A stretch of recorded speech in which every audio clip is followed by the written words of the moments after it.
کے درمیان جو ہے ایک صفا اور مروہ پہ اماں ہاجرہ کا کو بت بنا دیتے، اس کو پوجا کر لو، دیکھو جی اماں ہاجرہ جو ہے وہ یہاں پہ بھاگی تھی. نہیں، تو عمل کو باقی رکھا گیا،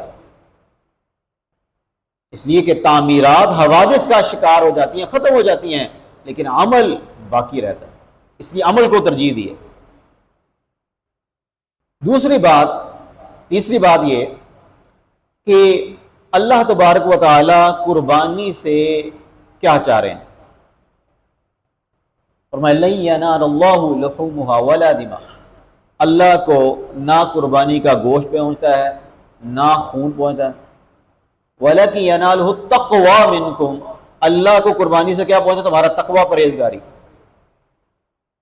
محبوبات نفس کی قربانی، جو چیز انسان کو سب سے زیادہ محبوب ہوتی ہے، پیاری ہوتی ہے، جب انسان اس چیز پر زد پڑتی ہے تو پھر انسان جو ہے لن تنالوا البر حتى تنفقوا مما تحبون. ابو طلحہ رضی اللہ تعالیٰ عنہ کا واقعہ حدیث میں آتا ہے کہ اپنے باغ کے اندر نماز پڑھ رہے تھے، باغ بڑا خوبصورت تھا، بڑا گنجان تھا، اور پھل میوے لگے ہوئے شبا پر، پکنے کے بالکل قریب، کچھ پک چکے. تو وہاں نماز پڑھ رہے تھے، تو نماز پڑھنے کے دوران ان کے باغ کے اندر ایک پرندہ گھس گیا، اور وہ پرندہ جو ہے وہ باغ تو اتنا گھنا تھا کہ اس پرندے کو باہر نکلنے کی جگہ نہیں ملی تھی، کبھی ادھر لگتا کبھی ادھر گیا. تو حضرت ابو طلحہ رضی اللہ تعالیٰ عنہ جو اس کو اپنے باغ کے اندر نماز پڑھ رہے تھے، تو نماز پڑھنے کے دوران ہی ان کی نظر جو ہے وہ تھوڑی بہہ گئی. وہ پرندہ تھا ظاہر، جب ہم دیکھتے کہ جب شور ہو جائے، بار بار آواز آئے، کوئی چڑیا کوئی پرندہ کمرے کے اندر داخل ہو جائے تو انسان کی توجہ باہر ہٹ جائے. تو اس کی وجہ سے وہ بھول گئے کہ میری کون سی رکعت. نماز سے فارغ ہوئے، نبی کریم علیہ السلام کی خدمت میں حاضر ہوئے، کہا یا رسول اللہ میرا باغ جو بیرہا ہے، جو مجھے بڑا محبوب ہے، اس کا پانی بڑا شاندار ہے، اس کے پھل میوے بڑے شاندار ہیں، میں نے وہ سارا اللہ کی راہ میں قربان کر دیا، اس لیے کہ اس باغ کی وجہ سے میری توجہ ہٹی اور مجھے بہت محبوب ہے.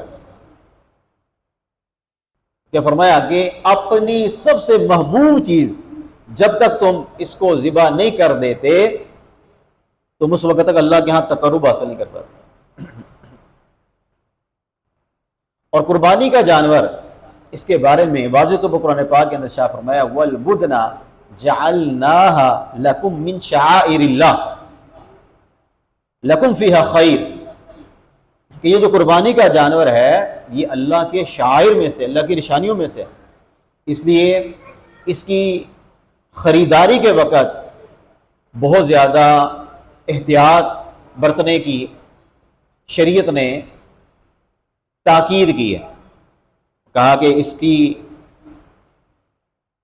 شکل و صورت اور اس کا قد کاٹ وہ خود اچھا ہو، عیوب سے پاک ہو.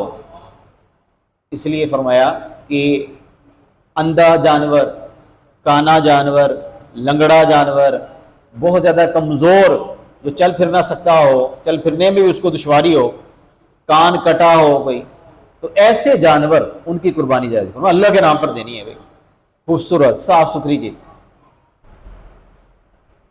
وہ اللہ کے لیے دو، اس کے اندر عیب نہ ہو. جو اللہ کے لیے چیز دینی ہے اس کے اندر کسی قسم کا عیب نہ ہو. تو اگر یہ عیب ہے تو کئی لوگ سستی کر کے خرید لیتے ہیں، تو بھائی یاد رکھیں ایسے جانور کی قربانی نہیں ہوتی، یہ میں نے جو عیوب بتائے ہیں جس جانور کے اندر ہو.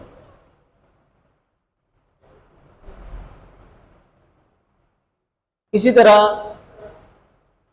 قربانی اور صدقہ میں ایک بنیادی فرق ہے کہ قربانی کی روح اصل کیا ہے؟ وہ تقرب الی اللہ ہے، اللہ کا قرب حاصل کرنا ہے. قربانی کے جانور کی گردن پر جب چھری چلتی ہے تو اس کی وجہ سے انسان کو اللہ کا تقرب میں حاصل ہوتا ہے. اور یہ قربانی کی جو تاریخ ہے یہ شروع سے چلی آ رہی ہے. مشرکین مکہ جو تھے وہ اپنے بتوں لات منات عزا اور دیگر جو ان کے بت تھے ان کا تقرب حاصل کرنے کے لیے ان کے نام پر قربانیاں کرتے تھے، وہاں جا کے جانور ذبح کرتے تھے. آج بھی ہندوستان میں یا اس طرح دیگر جو مشرکین کے ملک ہیں وہ غیر اللہ کے نام پر جانوروں کو ذبح کرتے ہیں، چڑھاوے چڑھاتے ہیں، وہاں پہ جا کے ان کا خون لگاتے ہیں اس کو۔ تو اسلام نے ان چیزوں کو منع فرمایا کہ قربانی صرف اللہ کے لیے،